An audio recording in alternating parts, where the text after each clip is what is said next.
parang iba yung aura niya mga kapapi.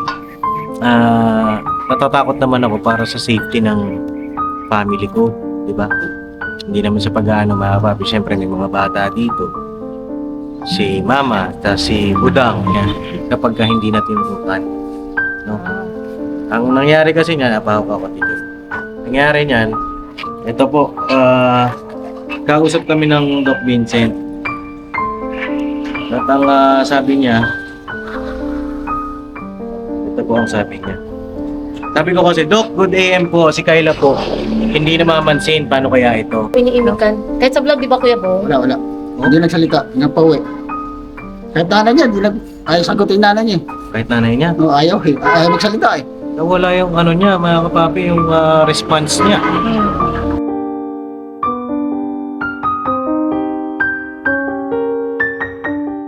Ang bira naman to si Tatang, tinanggal. Oh. Bibili mo ba yan, Tang?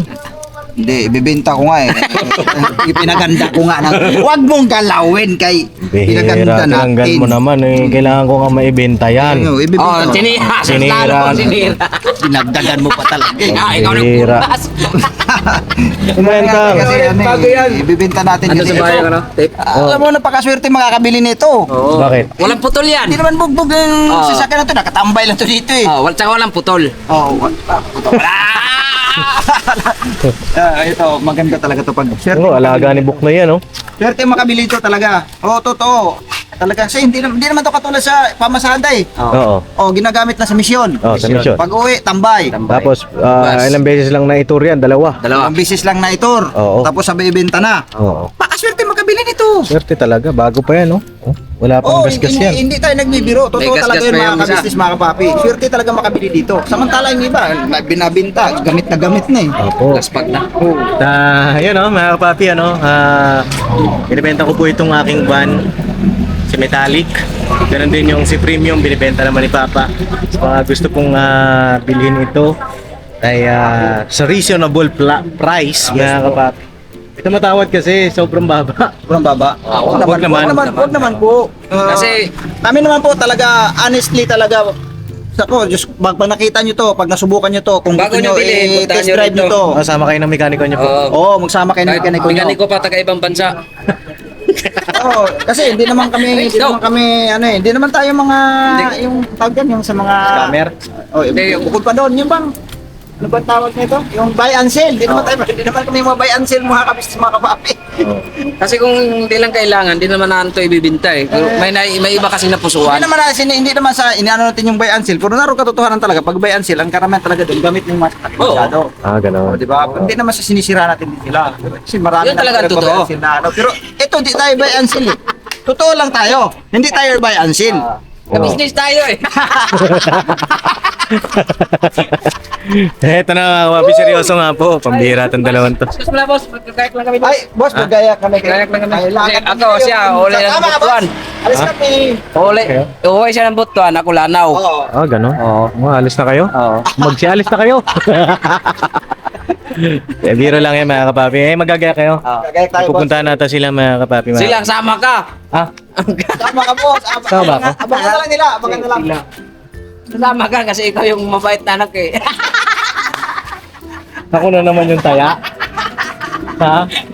Grabe ah. Hindi, bago tayo malis mga kapapi, meron lang akong gustong linawin at gustong malaman mga kapapi. Sige. Andito si Ate Jun, oh. Ate Jun, kamusta? Okay lang po. Good morning po mga kapami, mga ka-business, mga ka-Mars. Oo. Good morning. Ayan oh. Si Kuya Bong, oh. Kuya Bong, dito ka. Tama ka sa akin. Damit ka, Kuya Bong. Damit ka. Ano yung pinapanood mo? Ginawa Yeah. ko siya ng ano niya, Pops eh. Nang? Bagong email kasi di ko alam yung ano niya, password ng email niya. Oo. Ginawan ko muna siya temporary email niya para makapanood siya ng YouTube. Pinapanood ko. Kita mo? Bong, ayos ah. Siyempre. Enggit ka na naman. Tako tayo na. Uy! Siputin kita eh. Hindi, may tatanong lang ako sa inyo. Okay lang ba? Ayos lang. Try tayo. Oo. Dito. Che, walang naman yan. Hindi, mga kapapi, kasi si Ate Kayla ay umuwi na po sa kanilang bahay. Huy! Umuwi na po sa bahay nila si Ate Kayla na kapapi. Tulungan natin. Asa pala yung ilaw natin? Andito rin pala kayo eh. Oh, dito kami nga kami. Alis na kami. Idol nyo kami ah. Ito. Andito rin pala kayo. Umalis kayo dito. Alis tayo dito, kaya dito pala sila. Oo. Gusto mo? Oo. Jangan eh. Susunod naman yan sila. Tara dito tayo. Rebong, dito ka sa akin. Ay, asa yung salita? Ante, sige, diyan ka. Hindi ko alam. Lahat yun. Hindi ko alam. Apat din pa, apat. At yun nga mga kapapi, ay si Ate Kayla po ay medyo nahihirapan kami sa sitwasyon ngayon. No? Ay, iwan na. Kagabi, nagpapainom si Ate Jun. Kumakain ako noong time na yun eh. At hindi siya nagsasalita mga kapapi. Na parang, alam mo yan, nagpainom ka nun, di ba? Opo, pinapainom ko siya. Una, Paps, pinapakain ko siya kasi gusto ko sana kumain siya muna bago uminom ng gamot. Eh, sinusubuan ko ng kanin, ayaw talaga. Ayaw niya. Oo, ayaw niya po talaga kumain. Tapos, sabi ko na lang, i-secure kong papainom sa kanya ng gamot. Tapos, bahala na siya kung kakain siya or ano. Kasi pagka ano naman yan, Paps, gutom yan siya, nagbubuklat naman talaga yan ng pagkain. Oo. Usa lang yan. Kaya sinicure ko nga makainom siya ng gamot para hindi maskip yung pagpapainom sa kanya. Oo. At ayun, mga kapapi, nai-relay ko na rin ito kay Doc Vincent. At siguro mamaya, basahin ko po yung text sa akin ng Doc Vincent, mga kapapi. Ngayon, alamin muna natin yung mga nangyari o mga nangyayari kay Ate Kayla rito sa ka-business house. No po? Para alam nyo rin, no? Ayun, ikaw, Kuya Bong, ano ba mga obserbasyon mo kay Ate Kayla? Kasi nung unang pagpunta niya rito, okay siya, di ba? Oo, okay naman. Ano yung mga kadalasang ginagawa niya? Minsan may tangulo niya minsan eh. Minsan may tangulo. Oo, may utang ulo. Minsan. Minsan ayaw magpaano. Ayaw magpasama. Oo. Ayaw. Magpasama saan? Pag pumayipin sa tindahan, ayaw niya may kasama eh. Ayaw niya may kasama. At sinasamahan mo ba? Sinusundan ko siya. Oo. Eh, nagalit sa akin. Nagalit sa'yo? Oo. Paano sabi sa'yo? Yung papunta na siya doon, sinusundan ko, papunta sa doon sa tindahan. Biglang bumalik, tinakayan ako. Ano sabi sa'yo? Huwag daw, yung siya daw sundan daw eh. Oo. Bakit daw? Ako ko sa, hindi ko rin alam pa. Wala siyang sinasabi na dahilan. Wala naman. Yung pag sinundan ko dyan, biglang bumalik. Ayun, ano. Paggabi mga kapapi, nagpasya kami na iuwi muna siya sa kanila. Kasi nagsabi rin naman siya mga kapapi na gusto niyang umuwi. Eh ako sana, ayoko sana siyang iuwi pa mga kapapi kasi mahirap din kasi yung bang paparot pa rito, papainom tayo ng gamot. At maganda nandito siya, nalilibang, 'di ba? Mga kapapi. Kanya nga lang kagabi po kasi tsaka kahapon, napansin ko na parang iba yung aura niya mga kapapi. Natatakot naman ako para sa safety ng family ko, di ba? Hindi naman sa pag-aano mga kapapi, syempre may mga bata dito. Si Mama, tapos si Budang, di ba? May mga time po na wild siya mga kapapi. Hindi ko lang naisama sa mga vlog yun. Baga, naka-off cam yun mga kapapi. Pero, diyan natin siguro magkwento sila. No? Minsan kasi wala rin ako dito. Ang madalas na kasama niya, si Ate Jun. Kasi ano yata, sa kanya yata, kasama lagi. Sino? Si Sedeng. Oo, Sila Sedeng po mga kapapi, nagpa-check up kay Boyet po ngayon. Kaya wala po ngayon dito. No? Ano bang mga sinasabi niya Ate Jun, kadalasan? Si Kayla po, simula nung gabi na, di ba tayo Paps, nagpa-check up. Oo. Nung gabi na pagtapos ng check up, pinapainom ko siya ng gamot. Yun na, nagsimula na siyang hindi umiimik.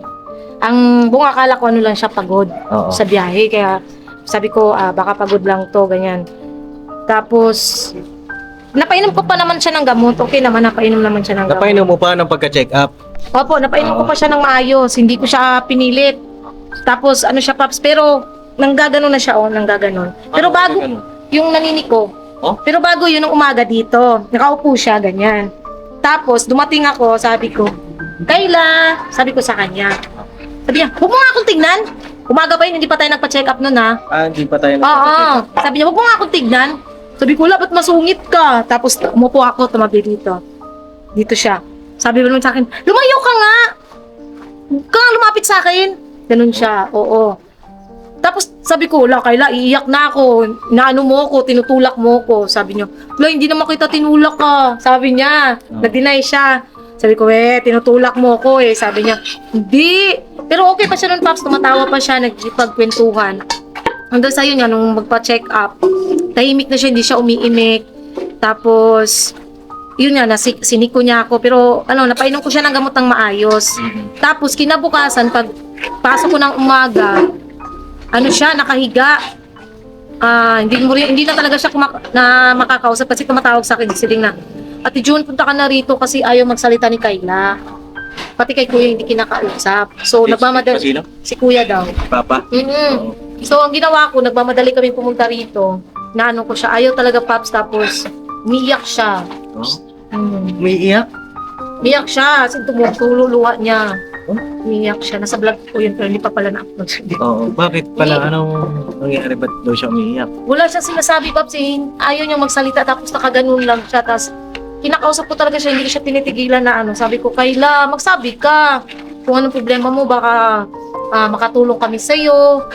Kung ano yung nasa isip mo, gusto mo bang umuwi, ginaganon ko siya. Hindi siya nagsasalita, Paps, hanggang sa naghanap na siya ng pagkain. Nakakain na siya, tsaka siya lumabas dito. Tapos sabi niya, uuwi daw siya. Yun, dyan siya nakaupo. Uuwi daw siya.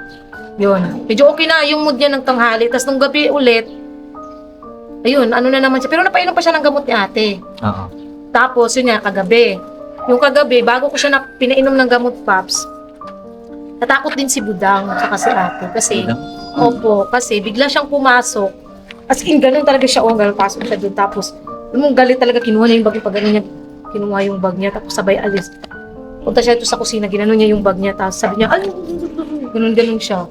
Parang may kausap niya yung sarili niya. Sabi niya, ganun siya. Paggabi. Talaga?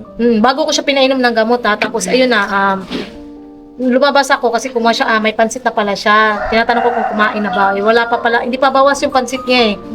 Tapos tumayo siya. Sabi niya kay Kuya Bong, kumuha ako ng kanin doon. Pag gano'n niya yung plato.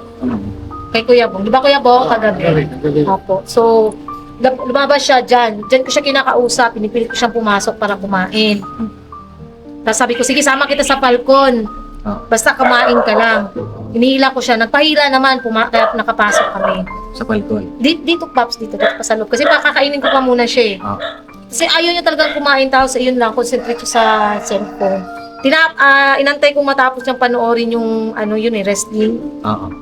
Natapos na lang. Ayaw niya pa rin. So pinilit ko siyang painumin ng gamot. Sinusubo ko sa kanya. Ayaw bumuka ng bibig niya. Nilagay ko sa kamay niya. Siya pinagano ko. Ayun, ininom naman niya. Kaya lang ayaw niyang ipakita kung nilulun ba niya or ano kasi nakagano pa siya eh. Pati tubig ayaw niyang lununin yung tubig. Tapos sabi ko kay Kuya Bong, 3 beses ko siyang pinainom ng tubig. Sabi ko kay Kuya Bong, pakitingnan mo Kuya Bong kung baka lalabas at iluwa. Hindi naman daw, sabi ni Kuya Bong. Hindi naman niluwa. Kumain na lang siya ng kanin. Kasi sabi ko na, Kay, kumain ka na Kay, tapos ihahatid ka nila Kuya pa uwi. Basta kumain ka lang dyan muna. Ayun, kumain naman siya, Paps. Tapos, hindi naman daw niluwa ang gamot. So, ibig sabihin na naman yan. Yeah. Naman Nasaan pala yung mga gamot niya ngayon? Nandito, Paps. Oo, hindi niya binigay. Hindi po. Huwag niya po ibigay sa kanya. Sa ngayon, hindi pa, stable si Ate Kayla. No? Nakakapapi. Tapos, ano pa yung mga ibang nangyari? Ayun na siya, kagabi, talaga siya umiimik eh. Hanggang sa umalis na lang, wala siyang, Ayun yung paghatid niyo na. sila lang po ang naghatid. Tapos hindi talaga naimik. Oh? Kahit daw si Kuya, hindi daw iniimikan. Kahit sa vlog, di ba Kuya Bong? Wala. Hindi nagsalita. Nagpauwi. Kahit nanay niya, ayaw sagutin nanay niya.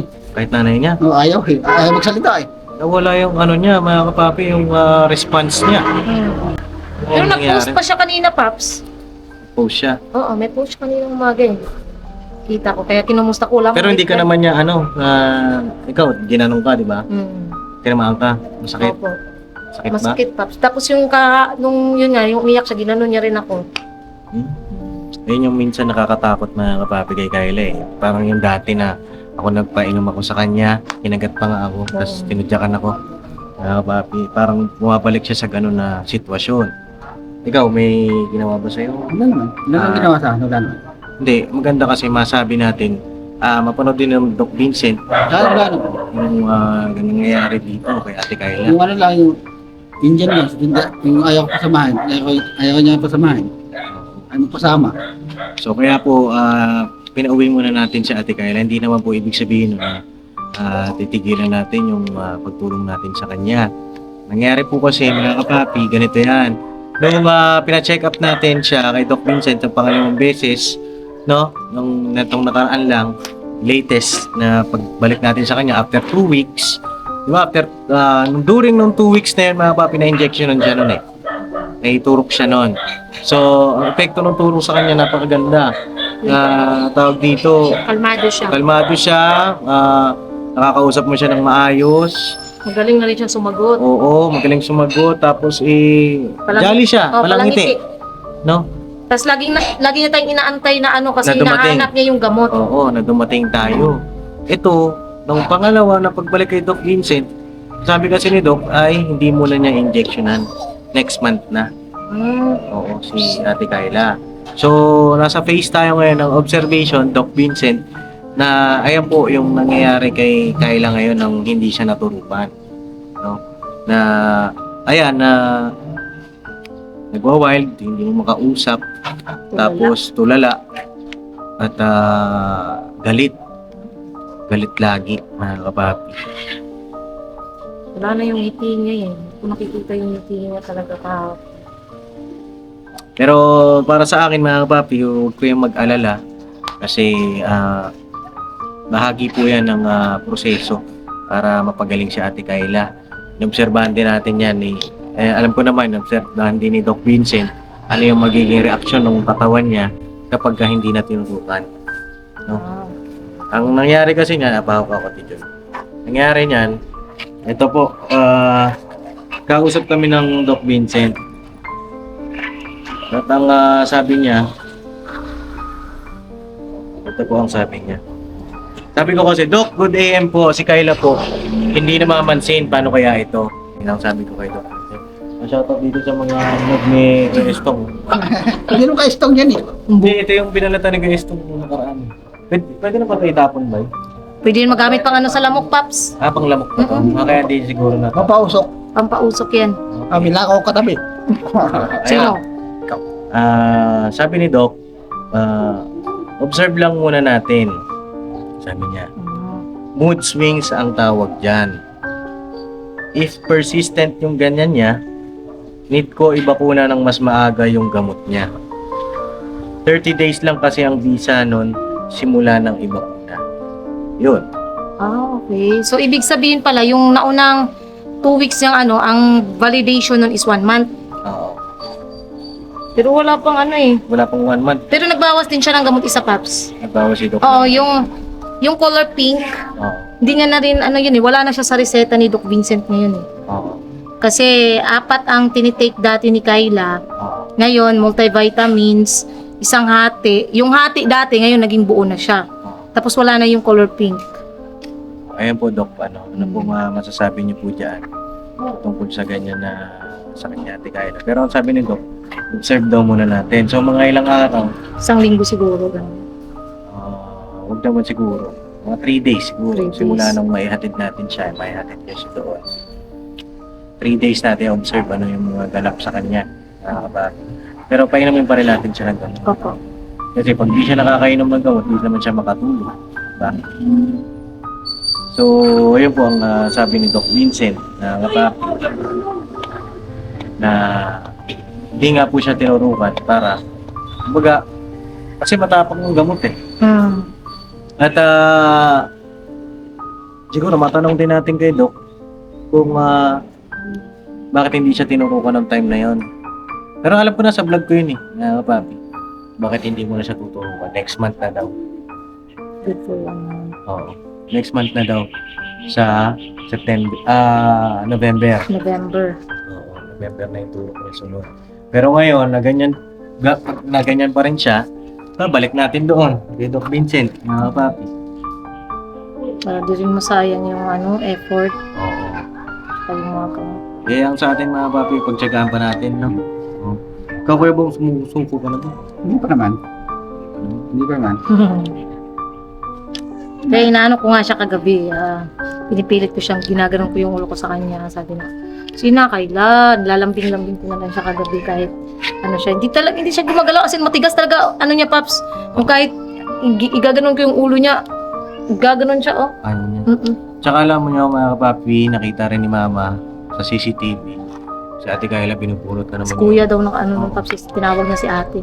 Oo. Sabi ni ate na takot daw siya kasi binubunot nga daw ni Kayla yung buhok. Oo.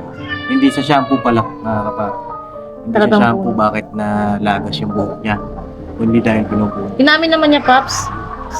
Tinanong ko siya sabi ko, ano bang dahilan at ba't naging ganyan buhok mo, Kayla? Sabi niya, gusto kong bunutin Binubunot niya daw talaga. May times daw na ganun yung gusto niyang gawin. Disorder daw yan tawag sa ano. Ang tawag dyan sa disorder na yan ay bipolar disorder. Kaya pala. May tawag ni Doc doon nandun sa vlog niya na isa. Basta ang sabi niya, bipolar disorder. Yung kanya naman, curable pa naman yan. Kailangan lang natin ng pagtsatsaga, ng pagmamahal para kay Ate Kayla. At syempre, prayers din, papi. Sana ay tuloy-tuloy yung prayers niyo po para kay Ate Kayla sa kanyang paggaling. No? Mahirap yung sitwasyon natin ngayon tungkol kay Ate Kayla kasi ako naman, first time ko naman ito na karoon ng beneficiary na nasa kagaya ng sitwasyon ni Ate Kayla. No? At itong mga na-experience natin na ito, mga kapapi, i-charge natin. Charge na experience ito para sa akin, para sa amin, na ganito pala pagka may ganito kang beneficiary. Para sa susunod, may matulungan tayo ulit na panibago na alam na natin yung gagawin natin. Diba? Tsaka kailangan talaga ng mahabang pasensya. At huwag papatulan. Okay. Siyempre, pagka nanggaganon nila, patulan. Nilalambing ko nga kaya nung gabi na Ito hindi mo binigwasan. hindi naman, Paps. Nilambing na lang namin siya ni Sideng. Tapos, nung pumasok na kami sa loob, tumawa naman na siya. Ngumiti na siya kasi sabi ko, magkamukha na tayong tatlo. Tumawa naman siya. Kailangan lang siyang lambing-lambingin talaga. Huwag tigilan sa paglambing kahit na magsusungit. Ayun, kausapin lang ng kausapin. Tapos, lambingin. Oo. Din yan siya. Iniisip ko kung kailan natin siya ibabalik kay Doc Vincent. Ayun Doc, kailan po kaya po pwede kung mapanood niyo po ito? Tsaka di ba, Paps, may pa siya, Paps? Meron pa siya sa pulmonary. Oo. So, another po yun. Medyo madugo po ito, mga kapapi, yung tutulong natin kay Ate Kayla. Kung mapapansin ninyo, may nagko-comment kasi bakit hindi ka nagbibigay kay nanay. Mga kapapi, nagbibigay po kay nanay ng mga nakaraan. Opo.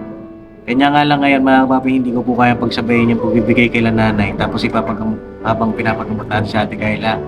Medyo madugo mga kapapi, kada punta natin doon 10,000 ng 10,000 yung ating nagagastos. No? So, mahirap mga kapapi. So, sana po ay maunawaan ninyo. No? Yes.